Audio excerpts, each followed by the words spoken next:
Hey guys, so I'm a little mad right now. See, I was hoping that they'd buff Little Mac in some way whenever the update for Smash came out and Sephiroth came out, but they didn't. They didn't buff anyone. Instead, they just made Sephiroth a pretty bad character. Anyways, today I'm going to show you how I set up my game in Call of Duty Cold War, because there's a lot of videos spreading a bit of misinformation, aka they're videos made by people who used to play primarily multiplayer but now play zombies. Tip number 1. Make sure that whatever your loadout gun is, it's one of the best guns in the game. And the reason for that is, a lot of the times the best guns in the game require good attachments. Whereas with guns that are worse, you're not really going to pick them up. So if you're going to run something like the M16, like I am, or the Gallo or the Howard, it is actually best to make them your starting weapon rather than a weapon you get out of the box. The second thing I want to mention is that you should probably have your equipment, your lethal equipment anyways, be a Semtex grenade. And the reason why I believe that is for the insta-kills.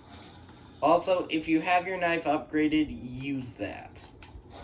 The reason why I feel like you should have your Semtex grenade over anything else is because, while it's not the strongest equipment by a long shot, not even close to the Tomahawk for insta-kills, it's the best. Now, I feel like this is something that should be brought up to everyone. Don't get nukes unless it's the end of the round and there are no zombies. But I feel like that should be a no-brainer to anyone by now. The next thing I want to bring up is when I always like to stay in the starting room until round 10. And the reason why is whenever you get to round 10, you'll have the money to open all the way up to Pack-a-Punch, turn everything on, and then you'll still have the money to run over to Wonder Fizz and buy every single perk except for one. And that one perk that you shouldn't be buying is Juggernog. Let me explain in the reasoning. See, there's an Easter egg in this map which you should pretty much do every time you set up that'll get you a free Juggernog, and I'll be showing you how to do that in this video, but whatever. So, while we stay in the starting room, let me think of something else to talk about. Twitch banned the word simp and Silent Virgin. That's neat. The silly thing about that is that one of those words is an adjective, one of those words was made up this decade, and one of those words is a word everyone misdefines.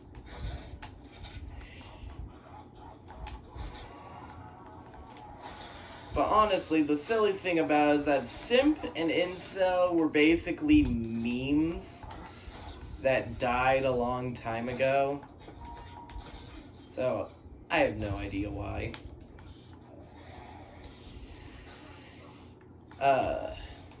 Oh, by the way, your secondary equipment should always be the decoys.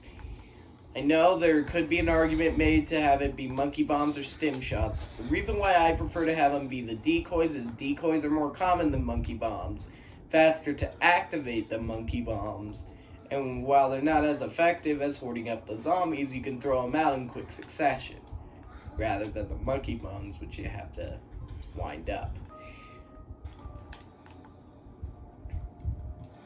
Anyways, simp was a meme that died out a long time ago. We had gone from the days where everything somebody said would be replied with simp.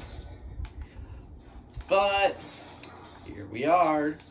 Feels like a lot of people get annoyed for no reason.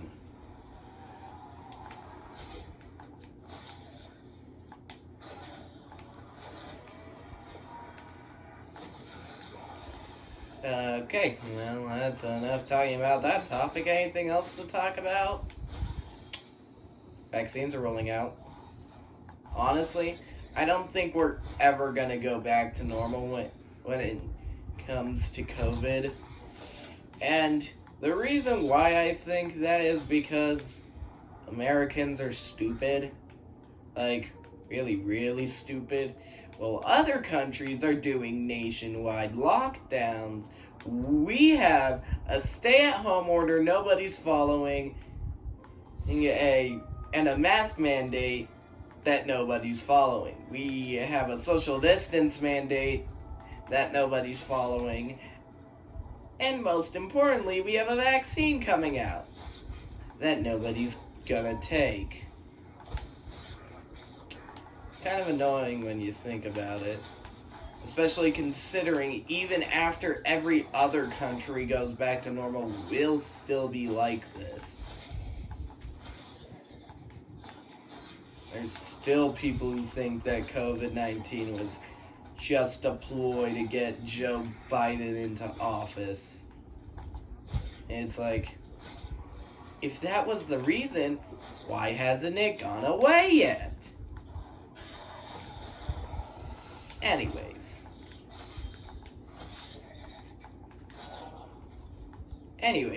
let's move on.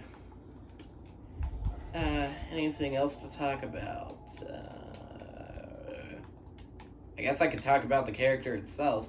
There's a video that was on my channel that has since been deleted, giving my thoughts on Terry Bogard in Smash. Problem with that video is it showed my ugly, disgusting face. And not only that, my opinion was garbage. So, let's give a better opinion on Sephiroth. Now, Sephiroth, I feel like, is a little overhyped in terms of how good he is. For one, his recovery is kinda so-so. It's not really that good. And the reason why it's not really that good is because Sephiroth is too slow. He's too slow, which makes him really easy to beat. Now, he does have one saving grace, and that being he has by far the best counter in the game. I don't know if it's stronger than the Mii Brawlers, but it feels stronger than the Mii Brawlers. And not only that, after it goes away, there's still a little bit of an attack. But there's just one problem with Sephiroth. He has a bit of a losing matchup to Little Mac. I know that might be surprising and highly unbelievable, but let me explain my reasoning. For one, his recovery. Now, his recovery isn't too bad, but the launch angle Little Mac's side B sends him at higher percents makes it nearly impossible to make it back unless you get those black wings. Speaking of which, Sephiroth gets KO'd way too easily. I've played against him as Donkey Kong, Jigglypuff, and Little Mac, and all 3 times he was super easy to gimp and KO. And about that up B, it's not that good. While it does out-prioritize a lot of moves, including Donkey Kong's up B and his side B, which both surprised me, it's not necessarily too good against counters. Specifically, once again, Little Mac's.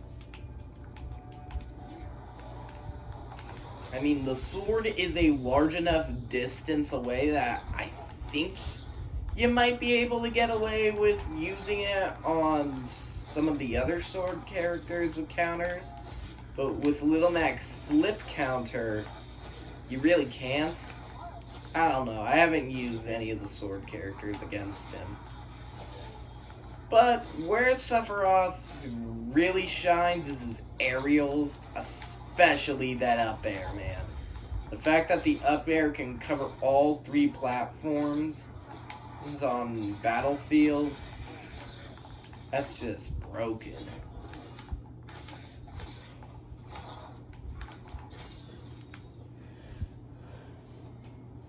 Alright, anything else to talk about?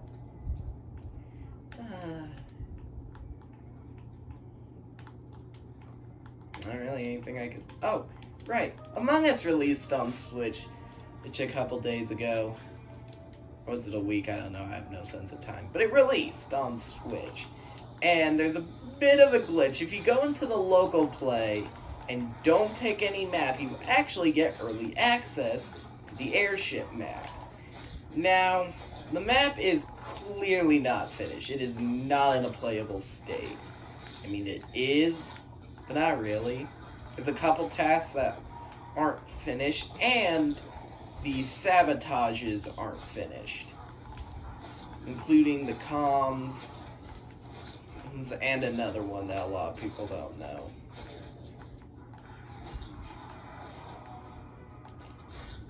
But you're able to play enough of it to get a real understanding of it. Oh, we're back to one zombie. Back to the talking about zombies. So, after you get to the end of round 10, keep a zombie alive. Always keep a zombie alive. That's why I was knifing. Don't open this door. Never open this door.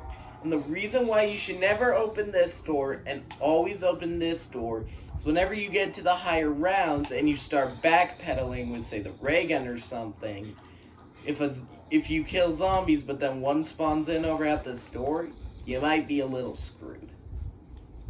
So, with that being said, though, well, you want to make it up here through these doors. Doesn't matter where the box is. In fact, usually I don't end up using the box, and you'll see why. Just a second. I also don't usually end up using the die machine. That's really just a personal preference. I'd show you how to upgrade them, but I'm too lazy to.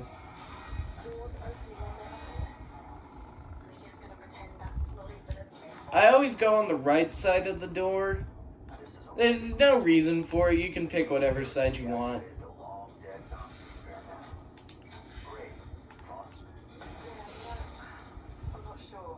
I usually pick it just for purposes of circling around to get them on.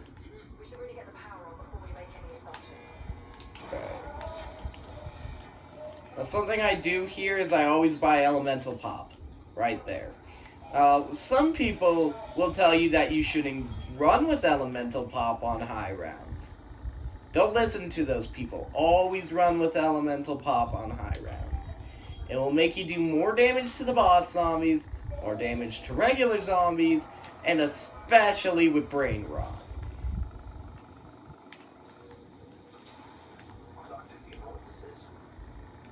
Right.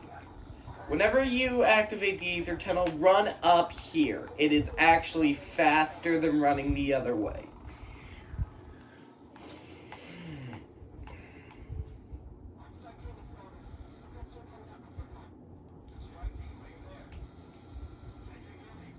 Now, at this point, what you want to do is instead of running straight for the Aether Tunnel, you want to run up to Der Wonderfizz. And then buy every perk except for Juggernog. Even if you have enough, don't buy it. Again, you'll see why later. Now that you're here, break some of the crystals. Don't break all the crystals you see coming up here. If you do that, you'll waste too much time and you'll have to go back into the Dark Aether.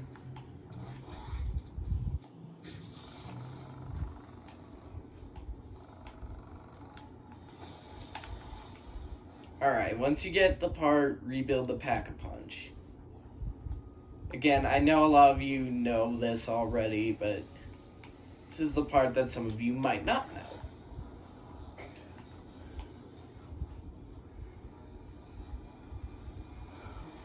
Now, once you come back into the world, and you have to be playing online for this. If you're playing on local, this can't be done, and this also can't be done in the Jingle Hells mode.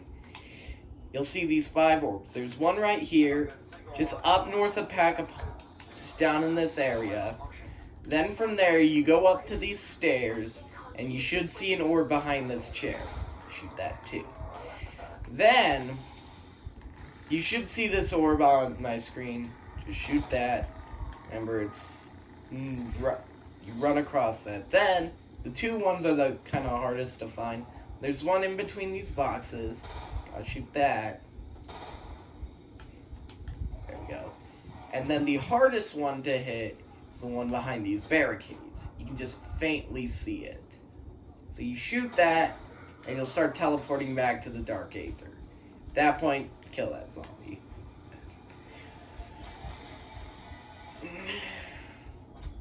And now you'll be transported into this little dance world. Keep in mind, once you get teleported out, you will be teleported right into a dog round. You should hear the dog round music. Maybe not. I don't know how to record. But you just have to be in here and wait. You can't kill the zombies. The zombies won't attack you. I have been able to get a couple times get the game to glitch and let me kill this zombie right here. But it's only happened twice, and I think they patched it. But that box those zombies are carrying is important.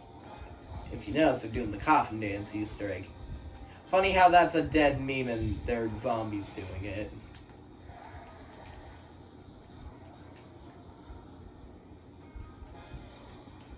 Alright, once you get out, you'll be teleported to the top of these stairs. Run over and open the box. Drink the perk, and you'll get Juggernaut for free. You'll also get a gun right here. Depending on what it is, you can either take it and never hit the box again, or it might not be that good of a weapon, so you'll have to hit the box more. In this case, I got not that good of a weapon. Thankfully, I still have 5,000 points, so instead of going to Pack-a-Punch my M16, I'm going to go for the box.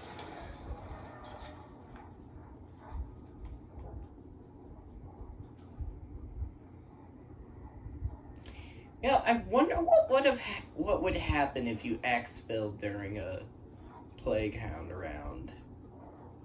I'm not trying it. It'd be cool. Imagine if a bunch of Plague Hounds spawned in instead of zombies.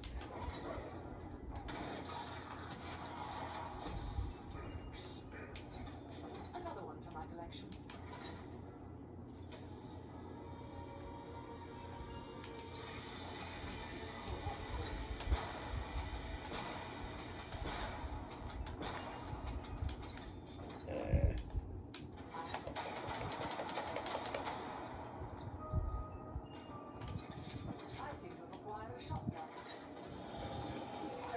Mag.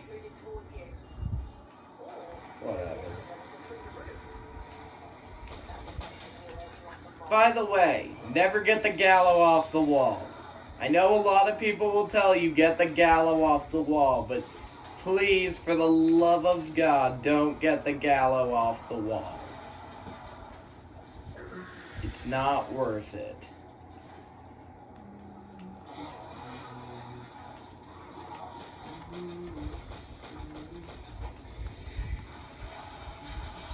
However, do get the gallows from the box eventually. Basically, from where I am right now, I no longer need to hit the box anymore. Because I have... And you need to remember that. You don't need the ray gun.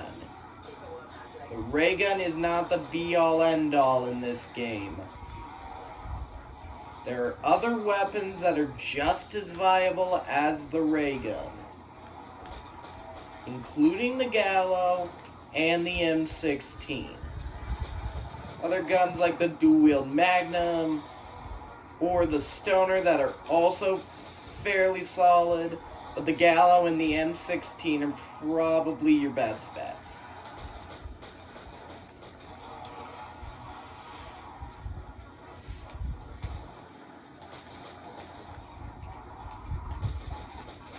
Now, you can pretty much kill these megatons in any way, but something I like to suggest is that you always pick up the die machine key card.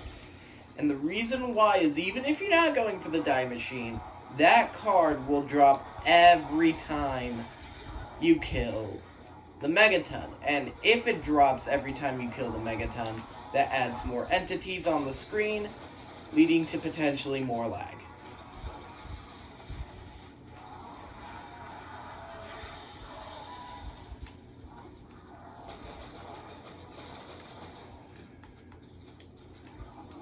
And yeah, that's pretty much how I set up my Cold War. There's really nothing else to it after that, except for just upgrade your weapons. Well, that's it. Here's to hoping they buff Little Mac in the almost guaranteed 10.1.0.